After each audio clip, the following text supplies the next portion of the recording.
नमस्कार, ये आकाशवाणी शिमला है। अब आप राजकुमारी चंदेल से प्रादेशिक समाचार सुनिए। आज के मुख्य समाचार। प्रधानमंत्री नरेंद्र मोदी ने कहा, विश्व का सबसे बड़ा कोविड टीकाकरण अभियान जल्द होगा शुरू। मुख्यमंत्री जयराम ठाकुर ने अधिकारियों को सभी परियोजनाओं को समयबद्ध पूर्ण करने के दिए निर्देश। बर्ड फ्लू की आशंका के चलते कांगड़ा जिला के देहरा, ज्वाली, फतेहपुर और इंदौरा में मीट, मछली व पोल्ट्री उत्पाद बेचने पर रोक। और मौसम विभाग की कल प्रदेश में कुछ स्थानों पर भारी बर्फबारी व वर्षा की चेतावनी। मंडी, कुल्लू और किन्नौर जिला प्रशासन ने जारी की एडवाइजरी। अब समाचार विस्तार से। कोविड-19 महामारी के खिलाफ देश एकजुट होकर लड़ रहा है। आप भी हमारे साथ सुरक्षा और बचाव के 3 आसान एहतियाती उपायों का संकल्प लें। कोविड-19 से बचाव और सुरक्षित रहने के 3 उपाय। मास्क लगाएं, 2 गज दूरी है जरूरी, सुरक्षित दूरी रखें, हाथ और मुंह साफ रखें। प्रधानमंत्री नरेंद्र मोदी ने कहा है कि देश में शीघ्र ही सबसे बड़ा टीकाकरण अभियान शुरू किया जाएगा। प्रधानमंत्री आज वीडियो कॉन्फ्रेंस के माध्यम से राष्ट्रीय मापिकी सम्मेलन 2021 के उद्घाटन सत्र को संबोधित कर रहे थे। उन्होंने कहा कि वैज्ञानिकों और औद्योगिक अनुसंधान परिषद तथा अन्य वैज्ञानिक संस्थाओं ने मिलकर वैश्विक महामारी कोरोना का हल खोज निकाला है। उन्होंने कहा कि कोरोना संकट में वैज्ञानिक संस्थाओं की भूमिका ने देश की सराहना की है। प्रधानमंत्री ने वैज्ञानिकों और औद्योगिक अनुसंधान परिषद के वैज्ञानिकों से देश में छात्रों के साथ अपने अनुभव साझा करने को कहा। उन्होंने कहा कि इससे युवा वैज्ञानिकों की नई पीढ़ी तैयार करने में मदद मिलेगी। नरेंद्र मोदी ने कहा कि देश को आत्मनिर्भर भारत का लक्ष्य हासिल करने के लिए नए मानक विकसित करने होंगे। उन्होंने कहा कि देश के सामने आज नई चुनौतियां और लक्ष्य हैं। उन्होंने कहा कि देश में क्षमता निर्माण उन मानकों और गुणवत्ता पर निर्धारित होगा जिन्हें हम बनाए रखेंगे। मुख्यमंत्री जयराम ठाकुर ने अधिकारियों को निर्देश दिए हैं कि वे सभी परियोजनाओं को समयबद्ध पूरा करना सुनिश्चित करें। उन्होंने कहा कि विभिन्न विकासात्मक परियोजनाओं की प्रगति को हिम प्रगति पोर्टल पर अपलोड किया जाना चाहिए ताकि इन परियोजनाओं की नियमित रूप से उच्च स्तर पर निगरानी की जा सके और इनके क्रियान्वयन में अनावश्यक देरी से बचा जा सके। मुख्यमंत्री आज शिमला में प्रदेश में क्रियान्वित की जाने वाली प्रमुख परियोजनाओं की प्रगति की समीक्षा बैठक की अध्यक्षता कर रहे थे। उन्होंने कहा कि कोरोना महामारी के कारण लगभग 1 वर्ष खराब हो गया है, इसलिए कार्य और दृढ़ता व तेज गति से किए जाने चाहिए ताकि इन्हें निर्धारित समय पर पूरा किया जा सके। मुख्यमंत्री ने कहा कि प्रदेश में कार्यान्वित की जा रही परियोजनाओं के कार्य में हो रही अनावश्यक देरी को गंभीरता से लिया जाएगा और इसके लिए जवाबदेही सुनिश्चित की जाएगी। राज्यपाल बंडारू दत्तात्रेय ने आज भारतीय उच्च अध्ययन संस्थान शिमला का दौरा किया। राज्यपाल ने इस दौरान परिसर का अवलोकन किया और इस दुर्लभ विरासत भवन की सराहना की। राज्यपाल ने कहा कि ये भवन शिमला के प्राचीन गौरव की याद दिलाता है। उन्होंने कहा कि भारतीय उच्च अध्ययन संस्थान अतीत, वर्तमान और भविष्य का समावेश है जो देश में उच्च अध्ययन के सर्वश्रेष्ठ केंद्र के रूप में स्थापित है। डॉक्टर राधाकृष्णन की दूरदर्शिता से वायस रिगल लॉज को भारतीय उच्च अध्ययन संस्थान में परिवर्तित करने के फलस्वरूप ये संस्थान शोध कार्य में भारत को लाभान्वित कर रहा है। इस बीच मुख्यमंत्री की धर्मपत्नी व राज्य रेडक्रॉस अस्पताल कल्याण अनुभाग की अध्यक्षा डॉक्टर साधना ठाकुर ने आज राजभवन में राज्यपाल बंडारू दत्तात्रेय से भेंट की और उन्हें नववर्ष की शुभकामनाएं दी।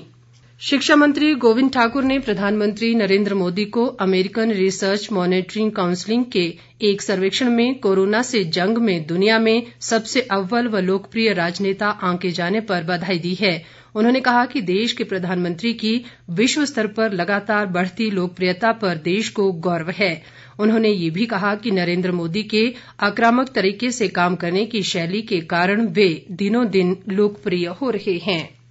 प्रदेश भाजपा अध्यक्ष सुरेश कश्यप ने कहा है कि कांग्रेस पंचायत चुनावों में दिख रही अपनी करारी हार से अभी से बौखला गई है, इसलिए उसके नेता बेतुकी बयानबाजी कर रहे हैं।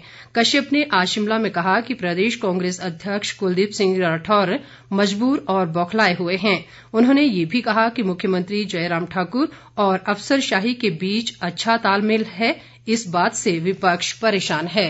राष्ट्रीय शिक्षा नीति पर हिमाचल शिक्षा समिति की प्रांत टोली की बैठक शिमला में प्रांत संयोजक डॉक्टर यादविंद्र शर्मा की अध्यक्षता में संपन्न हुई। इस बैठक में राष्ट्रीय शिक्षा नीति को प्रदेश में विद्यालय स्तर पर लागू करने पर चर्चा हुई। बैठक में प्रदेश के विभिन्न जिलों के लिए संयोजक और सह संयोजक चयनित करने पर भी विचार किया गया। राकेश शर्मा को समिति का प्रांत प्रचार प्रमुख बनाया गया है। कांगड़ा जिला प्रशासन ने बर्ड फ्लू की आशंका के चलते देहरा, ज्वाली, इंदौरा और फतेहपुर में मीट, मछली व पोल्ट्री उत्पाद बेचने पर पूर्ण प्रतिबंध लगा दिया है। इसके साथ ही पौंग बांध के 1 किलोमीटर के दायरे को अलर्ट जोन घोषित किया गया है, जबकि 9 किलोमीटर क्षेत्र को निगरानी जोन में रखा गया है। उपायुक्त राकेश प्रजापति ने ये जानकारी देते हुए कहा कि पौंग डैम और इससे सटे क्षेत्र में पशुओं के छोड़ने तथा खेती बाड़ी गतिविधियों पर भी रोक लगा दी गई है। उन्होंने कहा कि आदेशों की अवहेलना करने पर 50,000 रुपये तक का जुर्माना किया जा सकता है। उन्होंने कहा कि ज्वाली, देहरा, इंदौरा और फतेहपुर उपमंडलों के निजी पोल्ट्री संचालक और विक्रेता भी पशु पक्षियों को बाहरी क्षेत्रों में नहीं बेच सकेंगे। उपायुक्त ने बताया कि पौंग डैम में अभी तक 1700 प्रवासी पक्षियों की मौत हो चुकी है और आरंभिक जांच में इन पक्षियों में फ्लू के लक्षण पाए गए हैं। अब इन पक्षियों के सैंपल जांच के लिए भोपाल भेजे गए हैं, जिनकी शीघ्र रिपोर्ट आएगी।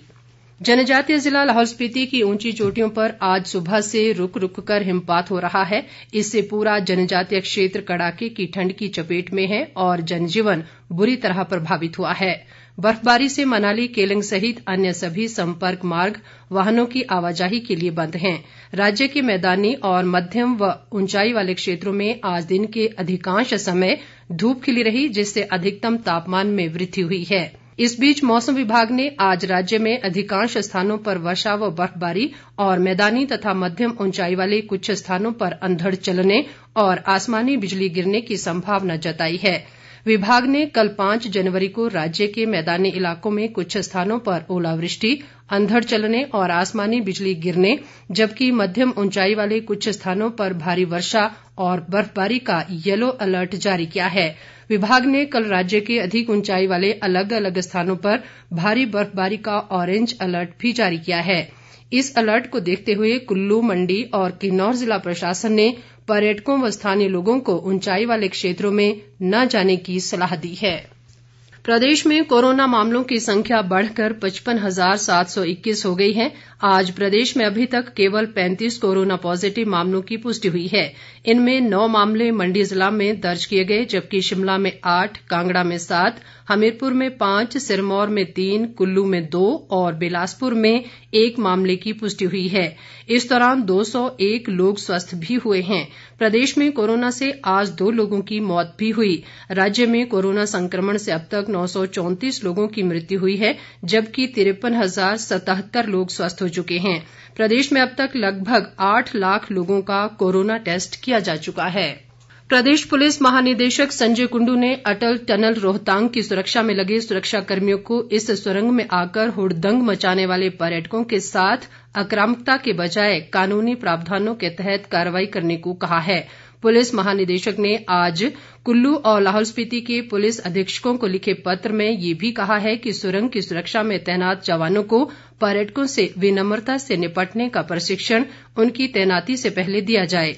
पुलिस महानिदेशक ने प्रदेश पुलिस की 3री बटालियन के कमांडिंग ऑफिसर को इन जवानों को प्रशिक्षण देने का काम सौंपा है। अंत में मुख्य समाचार एक बार फिर। प्रधानमंत्री नरेंद्र मोदी ने कहा, विश्व का सबसे बड़ा कोविड टीकाकरण अभियान जल्द होगा शुरू। मुख्यमंत्री जयराम ठाकुर ने अधिकारियों को सभी परियोजनाओं को समयबद्ध पूर्ण करने के दिए निर्देश। बर्ड फ्लू की आशंका के चलते कांगड़ा जिला के देहरा, ज्वाली, फतेहपुर और इंदौरा में मीट, मछली और पोल्ट्री उत्पाद बेचने पर रोक। और मौसम विभाग की कल प्रदेश में कुछ स्थानों पर भारी बर्फबारी और वर्षा की चेतावनी। मंडी, कुल्लू और किन्नौर जिला प्रशासन ने जारी की एडवाइजरी। इसके साथ ही ये समाचार बुलेटिन समाप्त हुआ। नमस्कार।